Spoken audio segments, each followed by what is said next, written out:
Saat Mbak Lina melahirkan, Allah berkehendak lain, Mbak Lina harus pulang duluan Bapak Ibu. Di situ cita-cita saya untuk foto bareng bertiga sirna Bapak Ibu. Tapi Bapak Ibu, dari wasilah PT BES, dari wasilah sahabat karib ini, sampai detik ini bonusnya Mbak Lina bisa kami wariskan ke anaknya Bapak Ibu. Inilah Bapak Ibu yang namanya orang mati bisa menghidupi yang hidup. Sebelum lanjut nonton video ini, jangan lupa tekan tombol subscribe, nyalain loncengnya, like, dan share ke teman-teman kalian. Apa kabar Surabaya? Sahabat karib. Siapa yang ingin mobil cepat? Katakan saya. Siapa yang ingin rumah cash? Katakan saya. Mudah-mudahan mengambil dijamin semuanya oleh para malaikat, Bapak Ibu. Assalamualaikum warahmatullahi wabarakatuh. Perkenalkan, nama saya Didit Eko Ardianto. Istri saya namanya. Assalamualaikum warahmatullahi wabarakatuh. Nama saya Novi Bapak Ibu. Kalau di panggung disebut Novi Didit karena kemana-mana selalu sama Pak Didit suami saya. Tapi kalau di rumah lain lagi. Kalau di rumah nama saya Cinta. Karena suami saya kalau panggil selalu Cinta kalau di rumah. Saya bukan pamer tapi manas-manasi. Ya alhamdulillah Bapak Ibu, latar belakang saya adalah seorang ibu rumah tangga saja. Yang dimana Bapak Ibu dulunya suami saya adalah seorang pengusaha tapi seolah-olah. Tahu Bapak Ibu pengusaha seolah-olah? Pengusaha tapi yang banyak utangnya.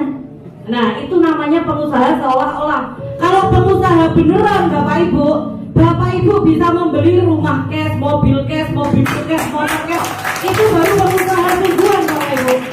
Nah dulunya Bapak Ibu suami saya itu membuka koperasi simpanan uang, bukan pinjam, bukan koperasi simpan pinjam, tapi hanya menyimpan saja. Jadi kita menerima orang menyimpan uang tapi tidak mau memberikan pinjaman. Dulunya Bapak Ibu sekitar 1,5 tahun yang lalu. Nah di situ modal suami saya 2 miliar untuk usaha koperasi, yang dimana 1 bulannya Bapak Ibu kita mendapat bagi hasil kurang lebih 40-50 juta. Kira-kira 50 juta cukup gak buat makan? Gak cukup? 50 juta cukup gak buat makan? Setiap bulan ditransfer 50 juta. Cukup ya? Nah itulah saya waktu itu yang sombong Bapak Ibu. Saya sama suami saya sombong Bapak Ibu.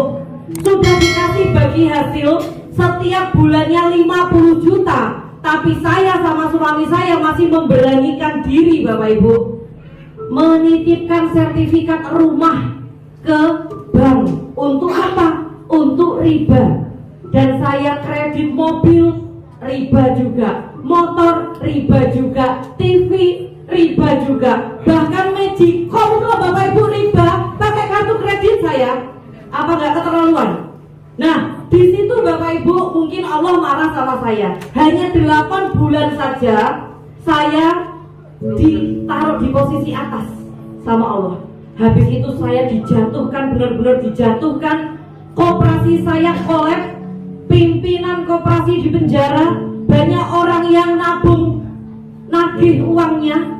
Disitulah saya baru sadar Bapak Ibu, kalau kekayaan, kalau rezeki, kalau sumber Bapak Ibu dikotori dengan riba, maka Allah akan membalik seperti kita membalikkan telapak tangan Bapak Ibu. Itu sungguhan. Nah Bapak Ibu yang masih sehat Bapak Ibu, mulai sekarang Bapak Ibu, bagaimana caranya Bapak Ibu harus berpikir menemukan sumber-sumber lain selain dari pendapatan Bapak Ibu sekarang ini. Karena kenapa Bapak Ibu?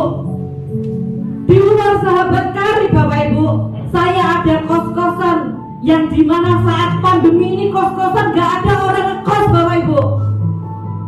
Saya punya konveksi, dimana konveksi ini saat pandemi Bapak Ibu cari orderan susah.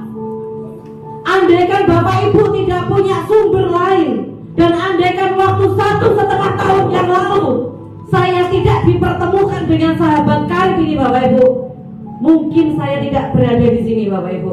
Minus saya Bapak Ibu. Waktu saya minus Bapak Ibu, uang saya tinggal 1 juta saja. 1 juta saya diperkenalkan sama seseorang mantan penjual kaset bajakan pisang Bapak Ibu di pinggir jalan. Nah, di situ saya ngambil peluang Bapak Ibu, kalau benar-benar bisnis ini harus saya ambil. Karena apa? Modalnya kecil, hasilnya cepat dan mewah Bapak Ibu. Di tengah perjalanannya Bapak Ibu, saya datang ke seminar sama seperti yang Bapak Ibu lakukan saat ini. Saya datang dengan 3 orang Bapak Ibu. Saya, suami saya, dan adik saya. Adik saya dulu pelaku riba, bekerja di perusahaan penebar riba terbesar di Indonesia. Waktu itu saya satu rumah sama adik saya, ini Mbak Evi Rosalina. Saya satu rumah, tapi setiap hari saya tidak pernah ketemu karena beliau berangkat pagi pulang malam, berangkat pagi pulang malam. Saya bilang ke Mbak Lina, mungkin sekarang kamu masih berada di zona nyaman dengan gaji puluhan juta, tetapi kita tidak tahu apa yang akan terjadi di depan nanti. Mbak Lina, kamu harus memutuskan sekarang untuk bergabung di komunitas anti riba dan mencari sumber yang lebih berkah daripada yang kamu jalani sekarang.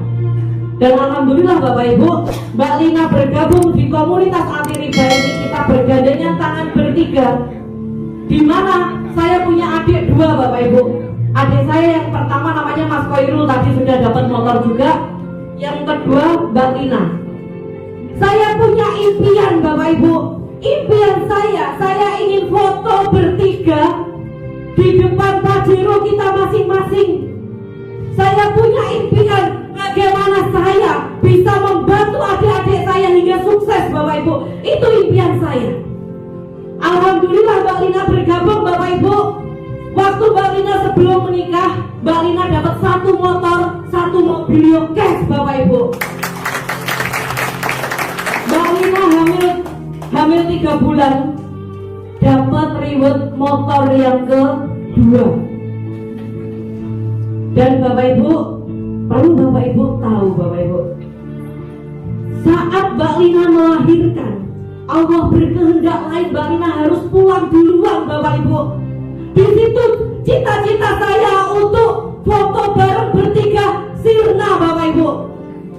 Tapi Bapak Ibu, dari wasilah PT BES, dari wasilah sahabat karib ini, sampai detik ini bonusnya Mbak Lina bisa kami wariskan ke anaknya Bapak Ibu. Inilah Bapak Ibu, yang namanya orang mati bisa menghidupi yang hidup. Bapak Ibu tahu Sunan Ampel? Sunan Ampel itu sudah meninggal Bapak Ibu, tapi dari makamnya Sunan Ampel bisa menghidupi orang banyak. Banyak sekali orang jualan di pelataran pemakaman Sunan Ampel. Begitu juga Mbak Lina, dia adalah pahlawan ekonomi Bapak Ibu. Dia adalah pahlawan bagi Mas Arif, pahlawan bagi Mas Arismanto, pahlawan bagi Mas Ahmad, dan pahlawan bagi adik saya Mas Peru. Karena kenapa Bapak Ibu? Mbak Lina sebelum meninggal itu berhasil membantu mitra-mitranya untuk mendapatkan reward motor cash, mobilio cash Bapak Ibu. Dan yang terpenting Bapak Ibu, Mbak Lina meninggal tidak meninggalkan hutang, tapi Mbak Lina meninggalkan warisan Bapak Ibu. Bapak Ibu, sekarang Bapak Ibu masih sehat, masih kuat. Ayo mulai sekarang Bapak Ibu niatkan hati pikiran Bapak Ibu untuk terbebas dari hutang dan riba, untuk membantu orang terbebas dari hutang dan riba Bapak Ibu. Coba bayangkan, kita mati itu tidak ada yang tahu. Bisa nanti sore, bisa nanti malam, bisa besok, bisa minggu depan, bisa lusa Bapak Ibu. Mumpung masih sehat Bapak Ibu, kasihan keluarga Bapak Ibu capek menunggu kesuksesan Bapak Ibu semua. Jangan biarkan Bapak Ibu nantinya meninggalkan hutang dan mengsesarakan orang yang ditinggalkan Bapak Ibu. Bapak Ibu, di sini saya sahabat karib Bapak Ibu, saya ingin mengajak Bapak Ibu semua untuk maju ke depan, yang siap membantu umat terbebas dari hutang dan riba. Saya udah maju ke depan Bapak Ibu, yang siap mewujudkan impian keluarganya. Saya udah maju ke depan. Ambil formulir 1 ini Bapak Ibu, yang siap mewujudkan impian keluarganya, silahkan maju ke depan Bapak Ibu.